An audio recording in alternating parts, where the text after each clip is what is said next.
So the first aspect of the policy of with dealing with the Aborigines was you send them away on reserves.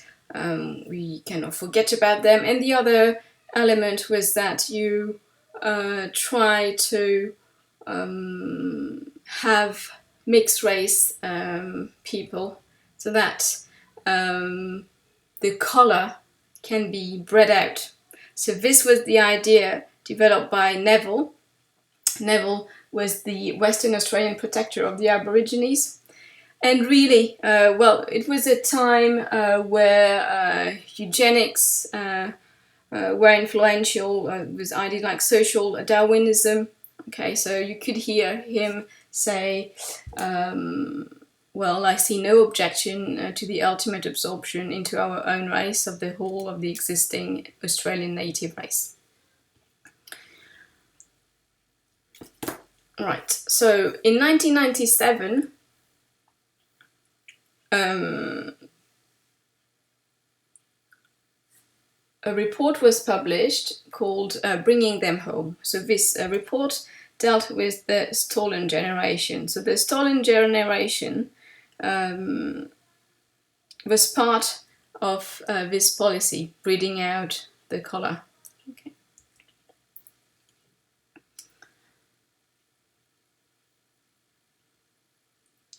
Before 1997, if people knew about it,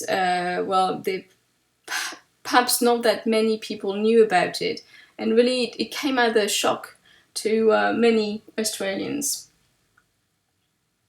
So the stolen generations meant that Aboriginal people were separated from their families. So what happened? So they were forcibly taken from their families, and especially children that were called half castes, so mixed race children, and they were taken as young as possible because they believed that if they were taken very young, then they could become white Australians. So they were sent to children's home, and they were separated depending on their skin color. Okay, so if they had very light skin, they had better education, etc. And they were told they were orphans, which wasn't true. So their mother would write to them, and they would never receive the letter. Would send them gifts, they would never receive the gifts. So really, you can imagine what it does to a children's mind to think that they've been abandoned by their parents. And in fact, it's not even the truth. You have photographs here of the girls' dormitories and Moore River Settlement. I don't know if you've seen this movie, but perhaps you could watch Rabbit Proof Fence or read the book. But perhaps it's easier to watch the movie. So Rabbit Proof Fence, if you can watch it, it's very interesting. And here you have the babies' dormitories. So you see that they wouldn't be well taken care of. Okay, they would have no nurturing or any love given to them. Of course, the living conditions there were appalling. So there are lots of diseases like pneumonia, measles. So you had a very high death rate, 7 times as high as in the rest of the population. They were often very hungry. Physical punishment was commonplace. There were even cases of sexual abuse. And basically they were trained to be farm laborers or servants. You can see here a picture of how they were placed.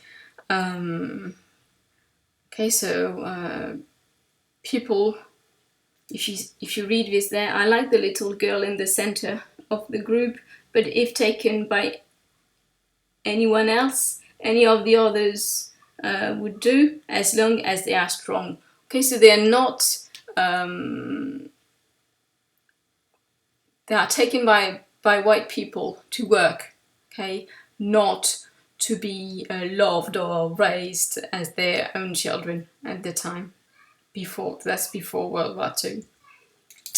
So after World War II, the discourse changed a little, and they were more focused on assimilation, and adoptions were encouraged, but parents were told not to talk to their children about their origins.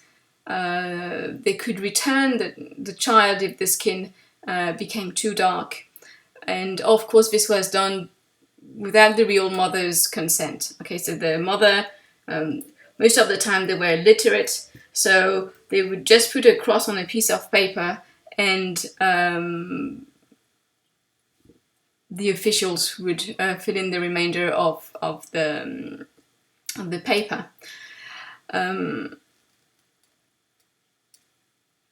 So this continued until the 1960s. So in 1969, it can be said that legislation had been legislation allowing the removal of children had been repealed in all states.